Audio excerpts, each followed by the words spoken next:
What's up, everybody? It's April Dawn. I'm here to do my Shots Fired season finale review. So this one was called Last Dance. You guys, Shots Fired is not coming back. I think that Fox had the option to purchase a season 2 if they wanted to, but I'm pretty sure that they did not take that option. So if you think of it as like a limited movie, a limited series, a very long 10-hour movie, then it makes more sense than thinking about it as a TV show. Because in a movie, when you go to a movie, you know that there's something's going to happen and there's going to be some type of resolution at the end of that movie. And so you know at the end is going to be a release of attention. With a TV show, you might not necessarily get that. You get cliffhangers, and you don't know if anything's going to be resolved, if you're going to find out what you need to know. So this episode wrapped up everybody's storyline nice and neat, and pretty much concluded it. Like I said, my overall review is that the show was good, but it's a little too much like actual reality, as in the frustrating part of, taking one step forward and 2 steps back. So that aspect of the show was very frustrating to watch, but it was a good, the acting was great. It was a good show. The topic was obviously compelling. So let's go ahead and break it down. So at the beginning of the episode, Preston is called.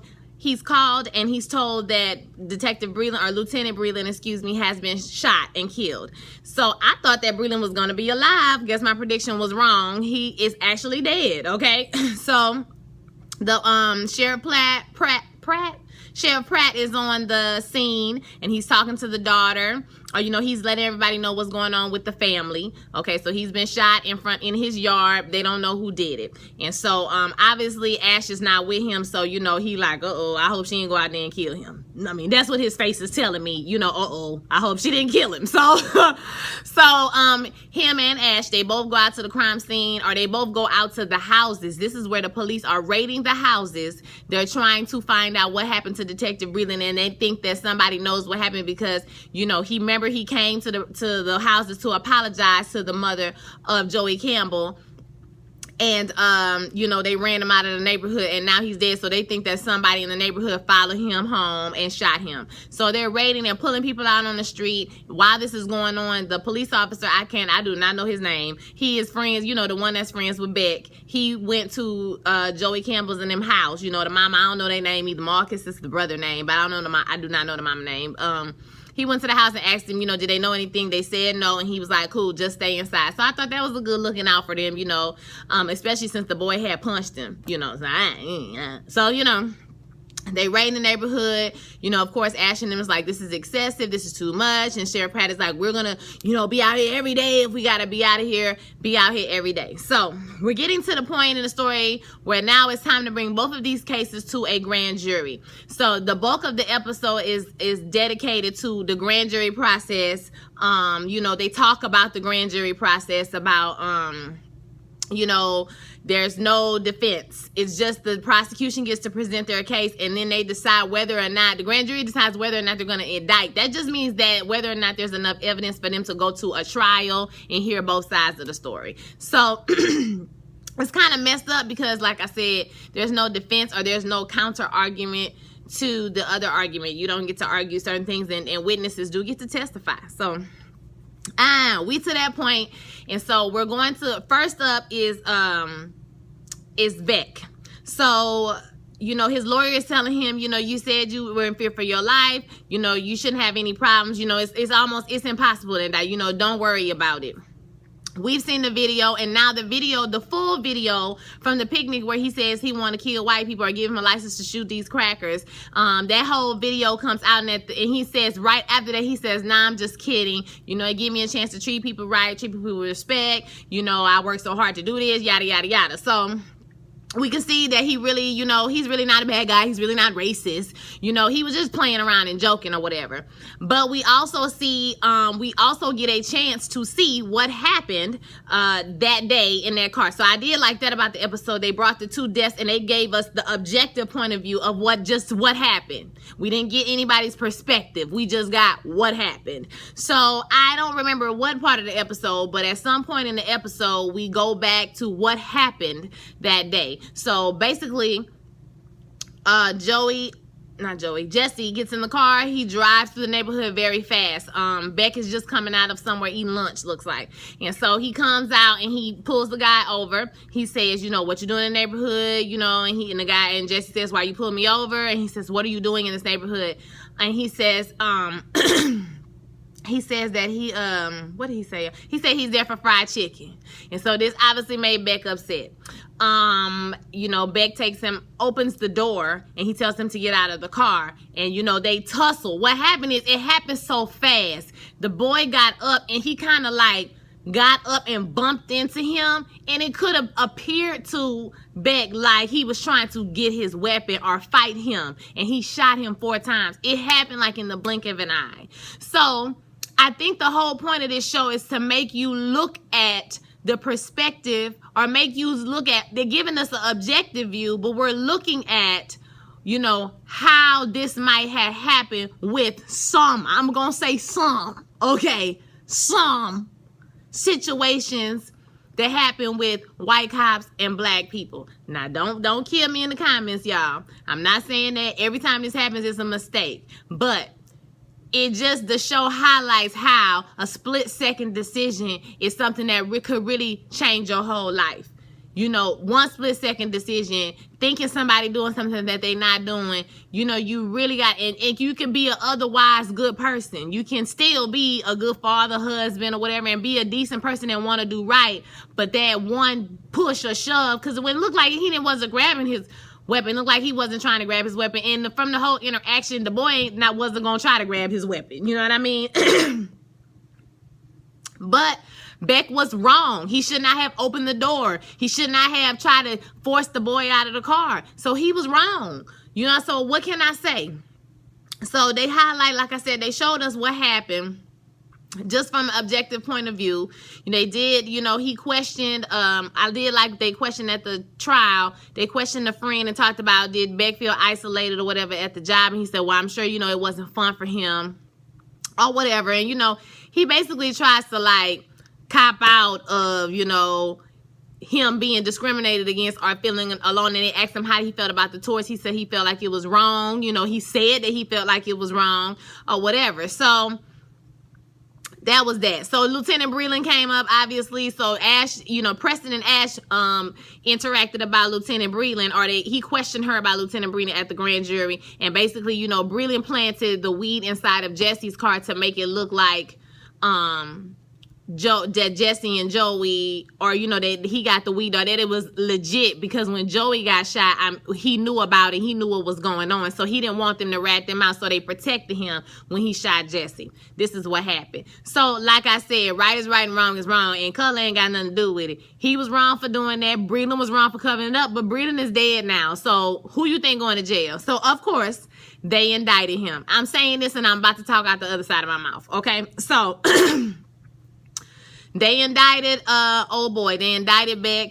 They his police officer friend came to the house. You know, he arrested him and took him in. It was very sad. His family was crying, like it was sad. I'm not gonna lie. And that was pretty much it. He got in the car and that was it. So, you know, he could very well go to trial and get off. You know what I'm saying? So we don't know what's gonna happen with that, but you know, justice is gonna take its course. Now we're going to talk about Arlen Cox. So Arlen Cox is his turn. So they didn't really show a whole lot of other witnesses with Arlen Cox. It was mainly Preston and Arlen going back and forth. And you know, he explained, you know, that you know he reached for he said that the other guy Breland got kicked and because you know Joey was fighting or resisting arrest or whatever. So he got kicked, and then some kind of way Arlen got pushed over too, and he said, I was trying to help him when he got kicked, and I was disoriented, and I reached for he said he kicked me in my knee, and I was disoriented, and I reached for my taser. I thought it was my taser, but it was his gun, and he shot him. So, but then once again, they show us the objective point of view, and you can see that Breland does get knocked down. Joey is not fighting, he's just scared, okay? And they're telling him resist arrest, but they're like tussling with him, like they holding him down, telling him to stop resisting. He ain't resisting. You know, he's just scared, screaming. Somebody called his mama. You know, he said he don't sell no more, he not doing nothing no more. So he accidentally, you know, in the tussle, kicked Breland or whatever, and then he kicked Arlen, or Arlen got kicked some kind of way in the knee, and when he fell down, it was a moment of pure cold-blooded murder. He pulled out his gun and shot that boy like a dog. It was people around and everything. He shot that boy just because that boy made him mad. And I was just like, I was through. Okay, y'all? Like, I was just like, through. Okay? And just up on that stand talking about it was a mistake. And, you know, he didn't do that. And trying to make himself look feeble and old and all of that. And, of course, you're going to blame Breland because he's dead now. So we just blame everything on him, right? So, anywho, they decided not to indict Arlen Cox. Now, like I said, I'm going to talk out the other side of my mouth. Now, you're going to send this man to jail, or you're going to indict this one man, but another man do the same thing, and he don't get indicted. Come on now. But what happened to the other witness, though? I want to know what happened to that witness. Was it because he wasn't credible or something going on like that? Or they say he was selling dope? Was that him that said who was selling dope? I think that was in the episode earlier. They said that it was him who was selling dope again. Or no, I'm lying. I'm lying because that was the boy. Yeah, because anyway, I'm getting all off track. So Arlen did not get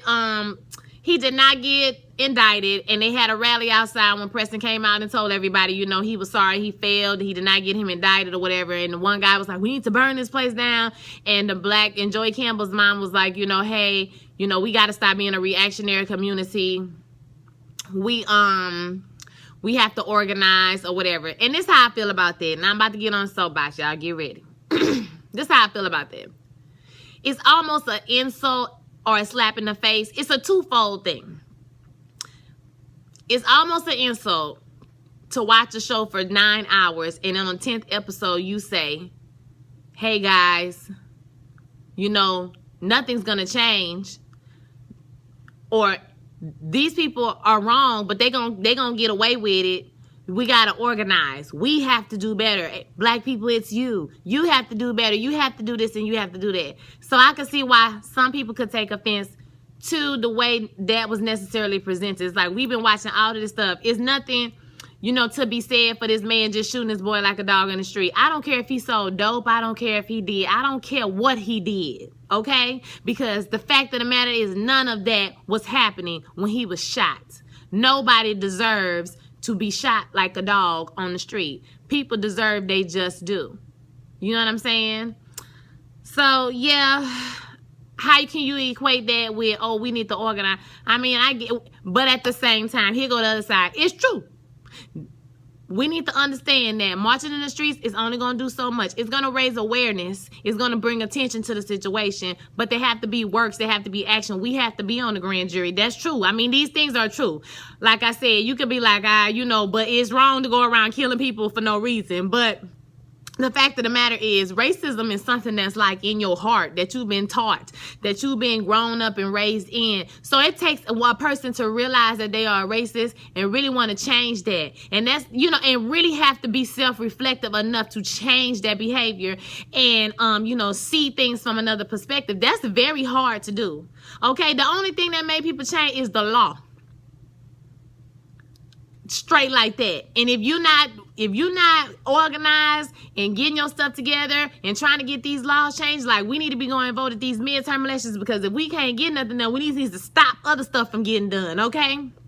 Straight up.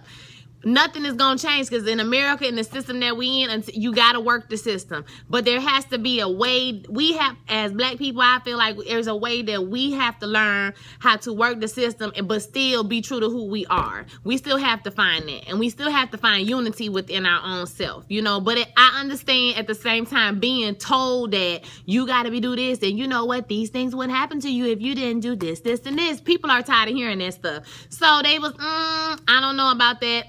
I was a little, But, you know, the mama said, we don't need to fight. We don't need to be retaliatory no more. We need to, you know, organize or whatever. So the whole crowd disperses. And, you know, she said, if you want to honor my son, honor him like that. So I understand that point of view. So, you know, whatever. The people disperse.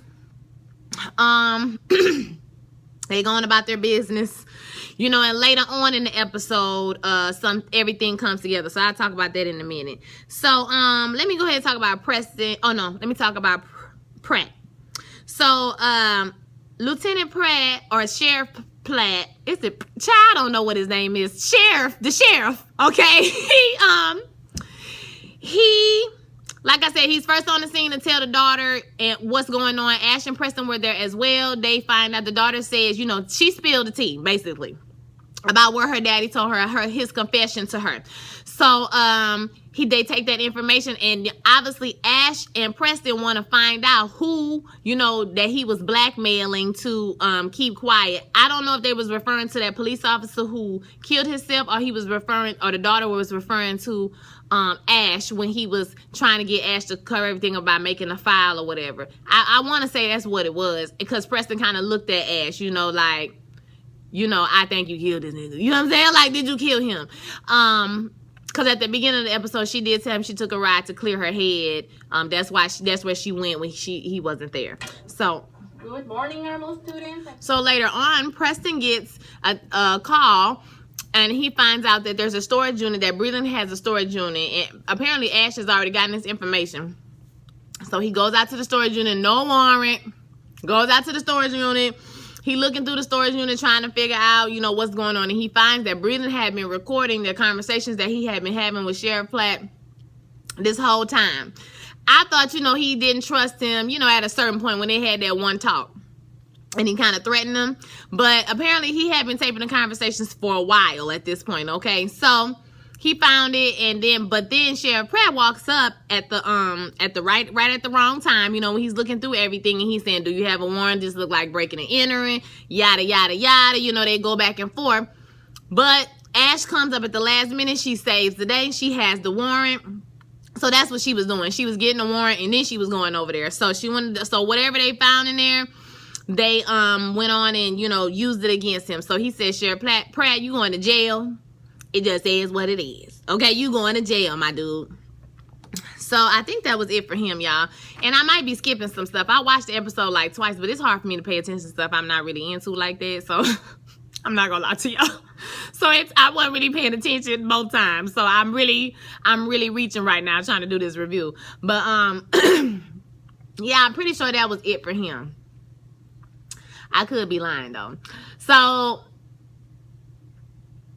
let's talk about Ashton and Preston. So like like I said, the whole episode they was going back and forth. You know, he thinks that she did it the whole time. When he questioned her, when they went to the daughter house to talk about it initially and everything. So at the end of the episode, they have a little argument. You know, in the middle of the episode, she says, you know, do you got something you want to ask me? And he like, what are you talking about? And she's like, do you think I killed him? And he didn't say anything, or he says, did you? And she's like, this is a mistake. We're a mistake. And this, that, and the other. Like, girl, we know you're a mistake because you like 10 years older than him, and like you look like his big sister. So we all knew it was a mistake, but it was cute for what it was. So she get mad and she leave. At the end of the episode, when everything works out, you know, him and her meet they go to that same bar that they went to the first time, you know, he got in a fight or was about to get in a fight. And it's have a little chit chat, you know. And she says, did you really think I was gonna kill him? And he said, it ran through my mind, but I thought about how much you love your daughter and you would do anything for her. So that was it, child. And they was like, we ain't had no first dance. And they had a little first dance. And then, you know, he said, I'm gonna miss you. And she said, I'm gonna miss you so much. And they kissed. And it was cute. But you could tell that was it. You know, it was just like, you was my boo thing for a little while. And now you're gonna go on back to your regular life. And I'm gonna go on back to my regular life, okay? At the end, she was with her daughter. It was cute, and she was playing. You know, he was just packing up his little box, child, and he left. I forgot to tell y'all, before he went to present to the grand jury, the girl who was they were going to take over the case, she basically was trying to give him advice, like, don't make it about race.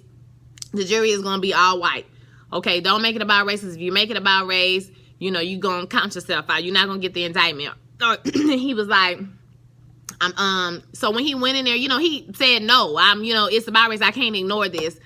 But, and so when he went in, his argument to get the indictment was really good. I forgot to mention all that, y'all. I'm sorry, I'm scatterbrained. Just walk with me, okay? Walk with me. His closing argument was very good. It was very good. He talked about if the cop was white and the kid was black, I would be asking for the same thing. I'm not worried about the race. I'm not asking you, you know, it's important, you know, people go into jobs with their own personal prejudices and whatnot, and he let his prejudice affect him. He profiled that boy, he pulled him over, you know, and I'm not gonna say he not wrong, because he like, it just is what it is, okay? You know, he profiled him, he pulled him over for no reason. He didn't even tell him why he pulled him over. He forced him out of the car, and then he, you know, a situation happened and he shot him. So he escalated the situation when he could have de-escalated it. Now, do I think he deserved to go to prison for the rest of his life? I don't know, you know, and I ain't on the, thank God I'm not on the jury, okay? What y'all think? Life in prison or what? What you think? Life. Yeah, I don't know. But, Governor Emmons. Governor Emmons said, you know what? She gonna go out on a positive note.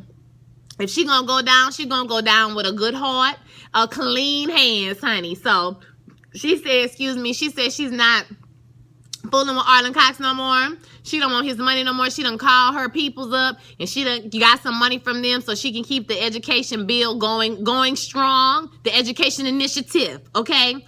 That's great. At the end of the episode, we're with Janae, Pastor Janae in the church, and she's trying to get people together to figure out how some of us, the Browns, okay, can get onto the grand jury pool.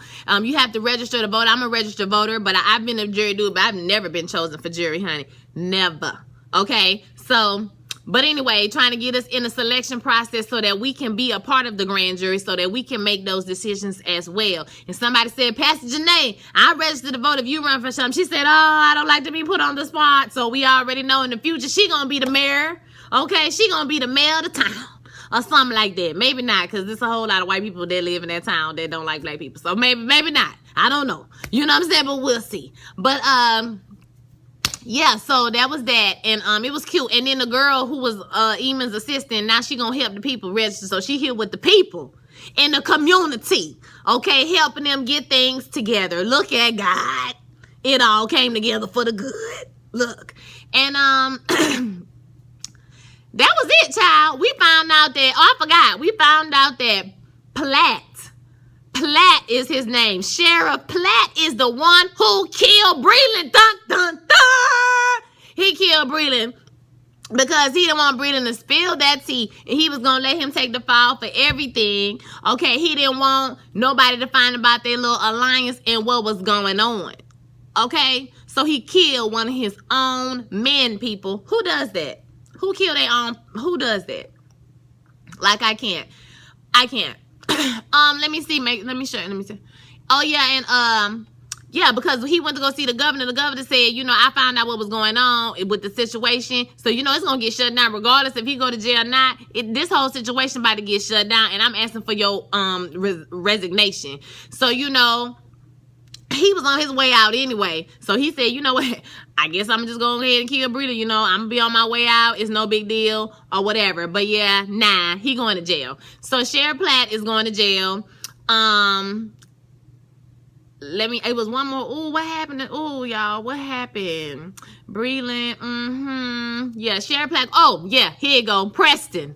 He found Arlen did not get indicted. But Preston said, if it take everything in my soul, I'm going to make sure you go down for what you did. Okay? He said, ... till you do right by me, everything you do going to crumble. Everything you do is going to crumble. Fall apart. Disintegrate. Okay? All the synonyms. Crumble. It's not going to prosper till you do right. So he said, you know what? I'm going to make it my business to end this whole situation. It's done. Okay? Period. Done.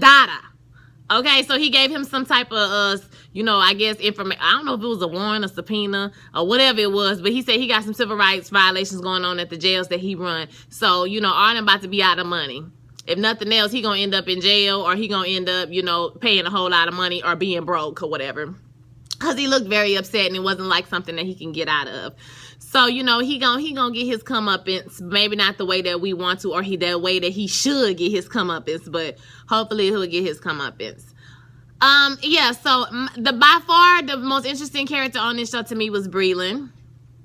Because at the same time he held some racist views and some prejudices, he was also not a completely bad person. We knew that he absolutely loved his daughter. I mean, even from the way he interacted with his wife and the way he interacted with his daughter were totally different. He loved his daughter very much, and he even had an affinity for some of his players, you know, that were African American. He didn't have no problem, because you can really tell when a white person is racist because they don't want you to come to their house. That's the thing. How people be like, I have black friends, and I have a lot of friends that are, but have you been to their house, and have they been to your house? See, that's the indicator right there. You can always tell, because they don't want you to come to their house. They don't want you to come to like their family functions or parties or anything like that. They'll talk to you at work. They'll go to the happy hour with you. They might go to the company event with you, the Christmas party. You know what I'm saying? They fool with you like at the job or wherever you are with other people, but they don't want you in their house. That's how you can tell. So he had the boy all up in his house, all in his daughter room. They had the door closed and everything.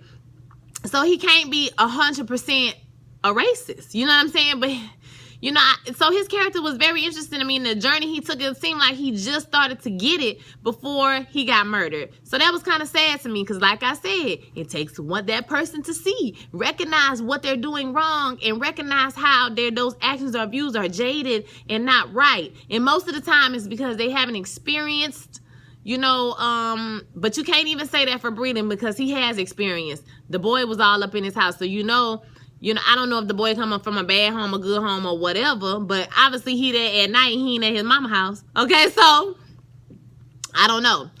But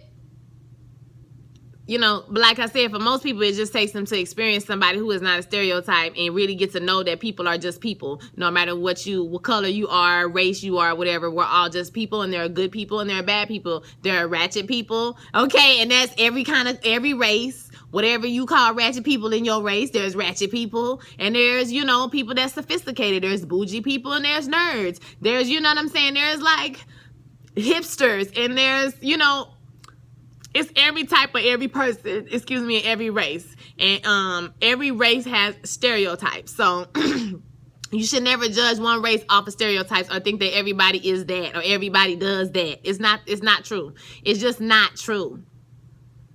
It's not true. I teach a wealth of Hispanic students that do not speak Spanish. Okay, I mean, that's just an example for you right there that show you that everybody who is Hispanic do not speak Spanish. It just, or everybody who is black is not always African American. You know what I'm saying? Or African. I have many students here that look like me, that are, Puerto Rican or from Honduras or, from, different parts of South America. So, no race is a monolith, and that's all it takes for you to experience other people to realize that. I don't understand why, but child, I guess if you, sheltered off, because I come from a small town too, but I'm not, small-minded. So, but anywho, y'all, let me know what you thought about the season, what you thought about this show overall. Like I said, I thought it was a good show, better in theory, maybe so in practice, but it had excellent acting. I mean, excellent actors, directors. It was a great series, and I feel like for the moment right now, it'll be like a pulse. This will be a time capsule that we'll come back to so many years, and remember this show. I heard that they want to use police want to use this in their trainings to show, how the system is corrupt and how it affects different people in different ways. So that's pretty interesting to me that they're going to use that for some sensitivity training, especially in light of the fact that, our president and our attorney general says that police do not have to do as much oversight, as Obama's administration wanted them to do to kind of, circumvent some of these killings that have been going on in the community. Because a lot of police have been taught, and this is an example, Beck was, taught by that same standard of you're teaching people to judge other people off of a stereotype instead of telling them to get into the neighborhood. Okay, I forgot to say the white cop came to the the rally with Janae at the end in the church, and said we need to get into the neighborhood and we need to get to know the people that we serve in the neighborhood. You will find they're not just little niggas running down the street. Excuse my French, they're actual little black boys out here having fun, playing with their cousins, having a good time, just like your kid play with their cousins. You know what I'm saying? It's the same thing. And stop thinking of them as not people.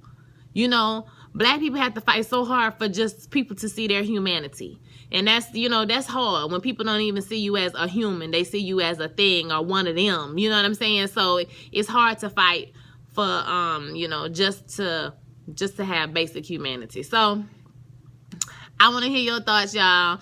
It was a pretty good show. So like, comment, subscribe. Like I said, don't forget to share this video. I thank y'all for y'all support. I know this was a long one, but I want to give you a good one because it ain't really thorough like my other ones because I'm sure I missed something major. But I just wanted to give you a good one for this one. So y'all have a blessed week. I'll see you next week.